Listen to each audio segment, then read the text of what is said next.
नमस्कार. हितगुजमध्ये आपले मनापासून स्वागत आहे.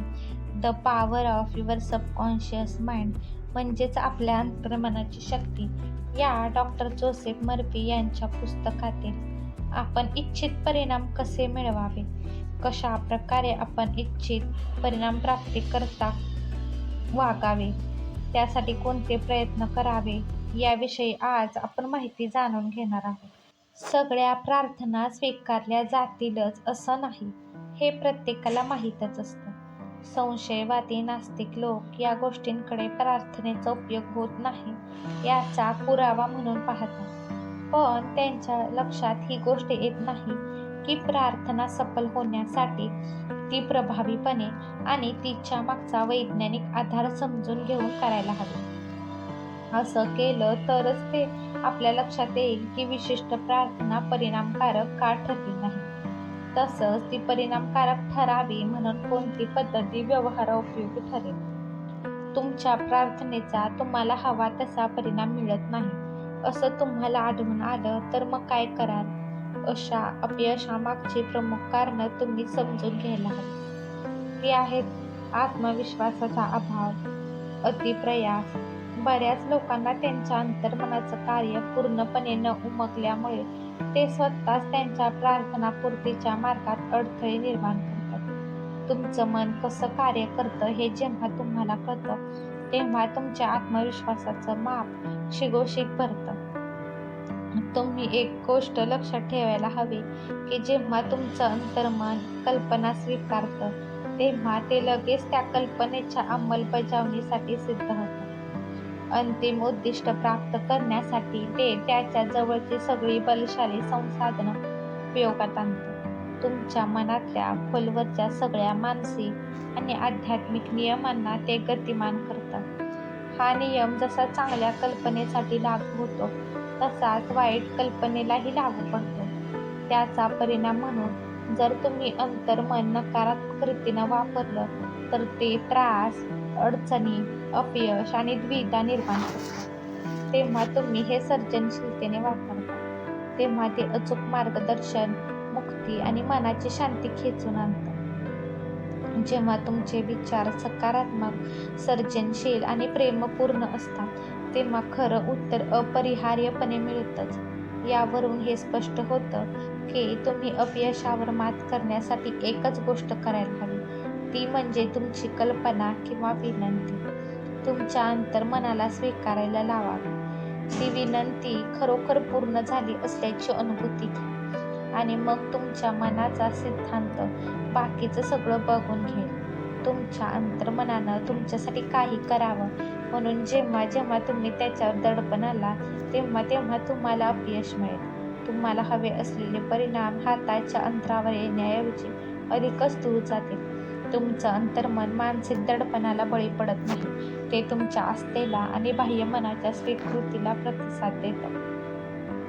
इच्छित परिणाम प्राप्तीत तुम्हाला आलेले अपयश हे पुढच्या मानसिक विधानांचा परिणाम असू शकतं. गोष्टी वाईट चालल्या आहेत, मला कधीच उत्तर मिळणार नाही, त्यातून बाहेर पडण्याचा कोणताच मार्ग दिसत नाही, सगळं निराशाजनक झालं आहे, मला कळत नाही की काय करावं, मी चक्रव्यूहात अडकलो आहे. जेव्हा तुम्ही अशी विधानं करता तेव्हा तुमचं अंतर्मन तुम्हाला कोणतं सहकार्य किंवा प्रतिसाद देत नाही. वेळ काढू सैनिकांप्रमाणे ना तुम्ही पुढे जाता ना मागे.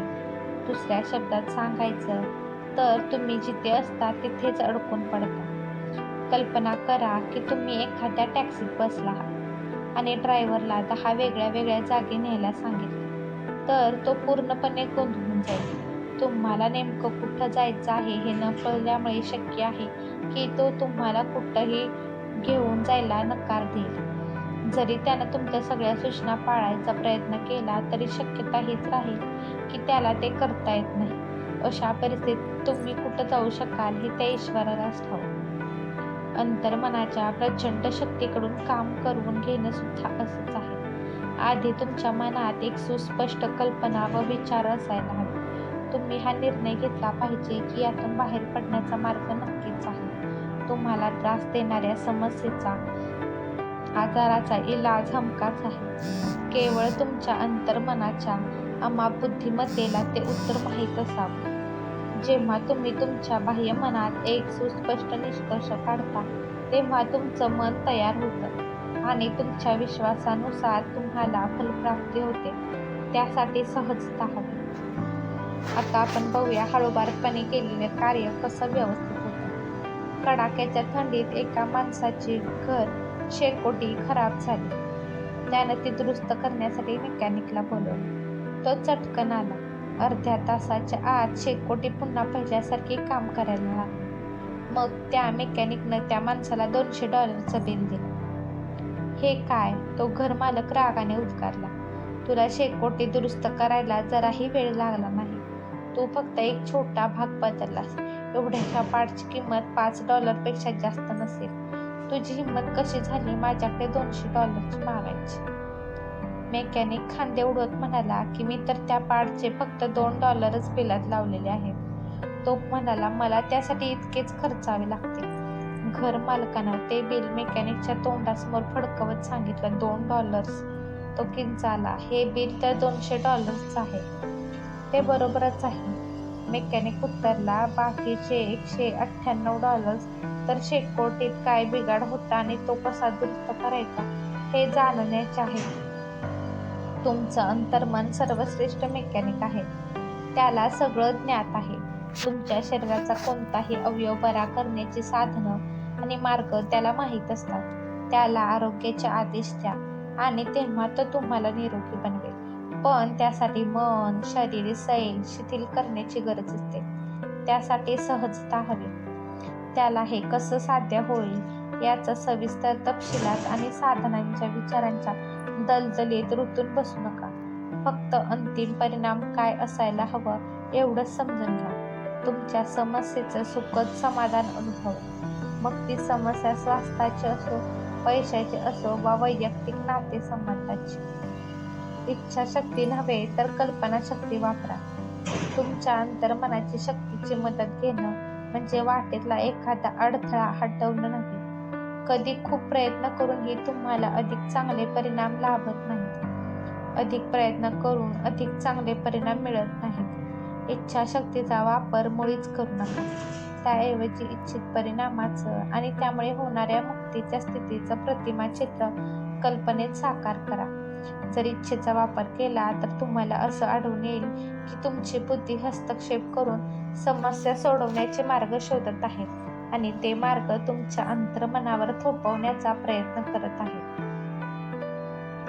हे थांबवा. समस्या सोडवण्याचं तुमचं बुद्धी चातुर्य बाजूला सारा. फक्त एक साधी, सरळ, चमत्कारांना मानणारी आणि विस्मित होणारी आस्था टिकवून ठेवा. समस्यामुक्त, रोगमुक्त झाल्याचं स्वतःचं चित्र कल्पनेत पहा. तुम्हाला हव्या असलेल्या मुक्त स्थितीच्या भावनिक संतुष्टीची कल्पना करा. या प्रक्रियेतील सगळी गुंतागुंत दूर करा आणि सरळ मार्ग सर्वश्रेष्ठ असतो. हा व्हिडिओ तुम्हाला आवडला असेल तर व्हिडिओला लाईक करा, शेअर करा आणि चॅनलला सबस्क्राईब करा. भेटूयात पुन्हा अशाच एका छानशा आणि महत्त्वपूर्ण व्हिडिओसोबत. तोपर्यंत स्वतःची काळजी घ्या आणि